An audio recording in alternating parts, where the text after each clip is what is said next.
Let's talk about that one person. Come on, you know exactly who I'm talking about. The one that just gets under your skin and you can't even explain why. What if I told you they're not your enemy? Nope, they are a secret key to unlocking a part of yourself, a power you didn't even know you had. Let's dive in. I mean, really think about it. That person who walks into a room and you just cringe. It's this deep, visceral feeling, this intense reaction, and if someone asked you to explain it, you'd probably struggle. We've all been there, and it's not random. And here's the big secret, the idea that's going to change everything for you. That person isn't just an annoyance. No way. They are a living, breathing mirror, reflecting back the very parts of you that you've tried so hard to bury deep down in the dark. So first up, we are going to completely reframe how you see this. This person you think of as an enemy, they're not an obstacle. They're a map, a treasure map, leading you straight to a hidden source of your own personal power. It's that exact feeling. You know the one. You see their confidence, and your brain immediately labels it arrogance. You see them being emotional or vulnerable, and it feels like a personal attack, or like they're just being dramatic. That over-the-top emotional reaction, that's the clue. That's where the gold is. And look, this isn't just some new agey idea I cooked up. This comes straight from the legend himself, the psychologist Carl Jung. This quote right here, it's the foundation for this whole explainer. Every little thing that irritates you is actually a signpost for your own growth. Okay, so to really get how this works, you need to understand the two fundamental parts of your psyche, the mask you show to the world and the shadow you try to hide from it. So first, you've got the persona. Just think of it like your social media profile. It's the highlight reel. It's the polished, perfect version of you that you've been building since you were a kid, to be liked, to fit in, to get that sweet, sweet social acceptance. And then there's the shadow. This is the storage locker for all the parts of you that didn't make the cut for your persona. We're talking about your raw ambition, your anger, your deepest sensitivity. Any part of you that you were told was too much, well, those parts don't just vanish. They get pushed down into your unconscious. And trust me, they are still running the show from behind the scenes. And this lays it out perfectly. Your persona is what you consciously know and show off. The shadow is everything you unconsciously reject and keep locked away, sometimes even from yourself. You are living with both of these right now, whether you realize it or not. So what happens to all that stuff you've stuffed into the shadow? Does it just chill out down there?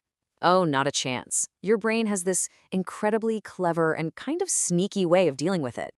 And this is the absolute key. Your mind can't delete these traits. So it does the next best thing. It projects them. It uses other people as a movie screen. You literally start seeing your own hidden ambition or your own buried anger all over the people around you. Let's make this super real. Are you driven crazy by that overly confident person at work? It could be because you've been tamping down your own ambition, afraid to really shine. Do you roll your eyes at someone for being too sensitive? That might be a sign that you've built walls around your own heart to avoid getting hurt. Every trigger is a message.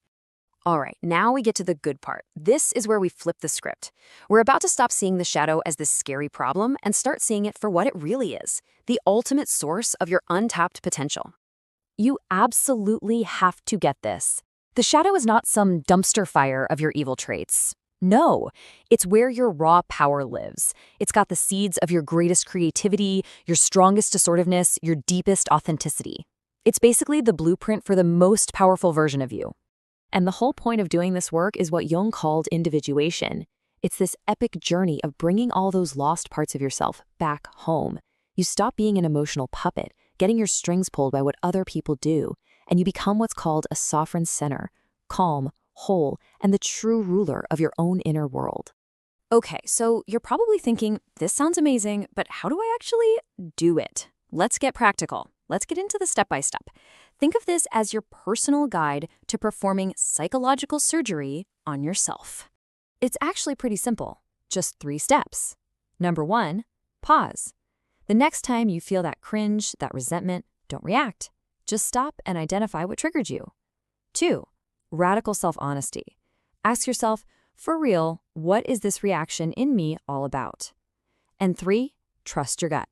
Stop looking for other people to tell you who you are and start listening to your own internal authority. The answer is already in you. This right here, this is the whole game. The next time you feel that irritation bubbling up, I want you to completely stop the story in your head about what's wrong with them, turn it 180 degrees and ask the only question that matters. What is this intense reaction trying to tell me about me? And listen, if you forget everything else from this explainer, just remember this one thing. Those people that you thought were your enemies, they're not. They are just the maps. They're pointing the way back to all the lost pieces of you. They're literally leading you home. You know, if this message is really hitting you hard right at this exact moment in your life, that's not an accident. Carl Jung had a word for that, synchronicity. It means this message found you for a reason. This is a real opportunity knocking on your door right now. So now you have a choice to make. Are you going to keep being the patient, just passively reacting to whatever life throws at you? Or are you going to pick up the scalpel? This quote right here, this is your declaration. This is you taking back control. And I want you to take a real symbolic first step. Right now, go down to the comments and declare it to the world. Type, "I am the surgeon, not the patient." Do it. Make it real.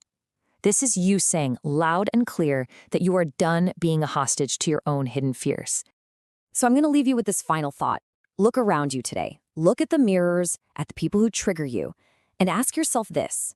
What hidden ambition, what buried strength, what piece of your own incredible power are you finally going to reclaim?